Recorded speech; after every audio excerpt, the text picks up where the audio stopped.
But as we speak, the votes are being recounted in Florida. Very close in the Senate race, a little bit less so in the governor's race, but obviously close enough for a recount.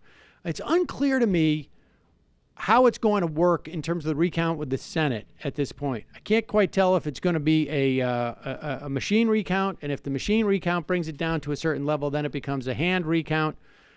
Conceivably, that could happen in the governor's race, too. Seems unlikely, but there is a certain amount of undervotes for the Senate race in Broward County. And I've seen two forms of speculation. One is that it was a flaw in the ballot design, so people missed voting for the Senate. The second was that there was a flaw in the ballot design and the machine missed recording that people had voted for it.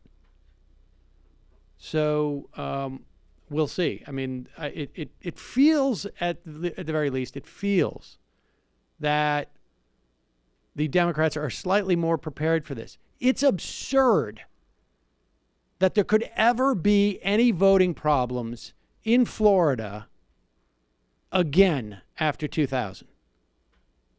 Right? I mean, this would be like, we're going to build another bad levee in New Orleans.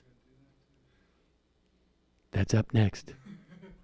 Careful what you wish for. So people went back, and there was a documentary called Unprecedented, not to be confused with Cliff Schecter's podcast.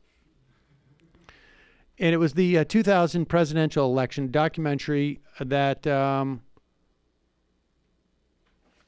looked at the voting irregularities in West Palm Beach. And somebody went back, watched it, saw a recognizable individual who was interviewed at the time. At that time, he was involved in student government. This is, this is only 18 years ago, I guess. But when election day came, there were unexpected obstacles.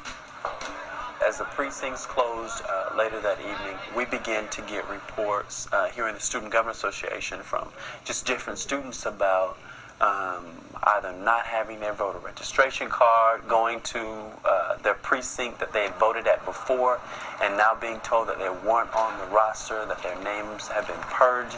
Many more irregularities were confirmed when the NAACP held hearings a few days.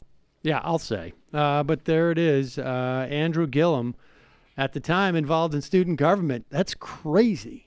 Not a single word about single payer. There you go. You can see the roots of the loss right there.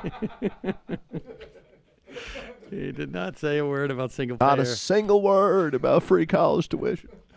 There it is. Andrew Gillum, full circle, right? Ignoring the key issues back then and today. It is whining about voter suppression, but it is and ignoring economic stunning. populism. It is stunning that we still have that we could possibly have election problems in Florida in the same areas. That the laws have not been amended in any way. That if you're up against the deadline, you haven't finished counting votes because there's been screw-ups, that those votes don't count. It's absurd. It's absolutely absurd. Well, and clearly it's working for some people.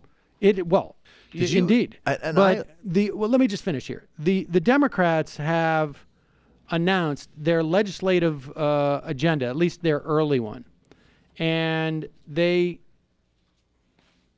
will be introducing legislation to do some things that I actually also mentioned would be a good idea to do. So I may even give myself a little bit of a dab here. The bill would establish automatic voter registration and reinvigorate the Voting Rights Acts. I think you'll recall I was hoping that the Democrats would do that. So this right there. I can make it a little more enthusiastic. There we go. A little upper. Look. Kids, wait till you throw it away. You throw it away. Sure. Whatever you say. It would take redistricting power away from state legislatures and give it to independent commissions.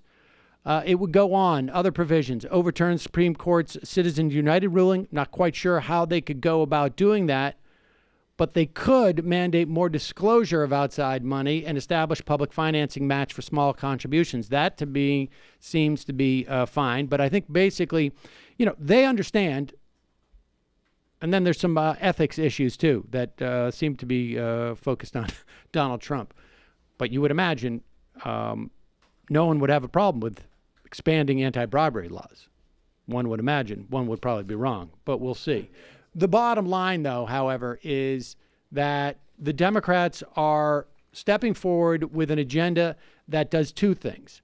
One, because this is not going to pass, right? The Senate is not going to pass this. It's controlled by the Republicans. But it does two things. One, if it was to be passed, it would make structural reforms that would enhance the power of Democrats and their ability to get elected and neutralize, at least to some extent, the ability of Republicans from disenfranchising tens to hundreds of thousands to millions of people across the country and keeping them from voting. That's A.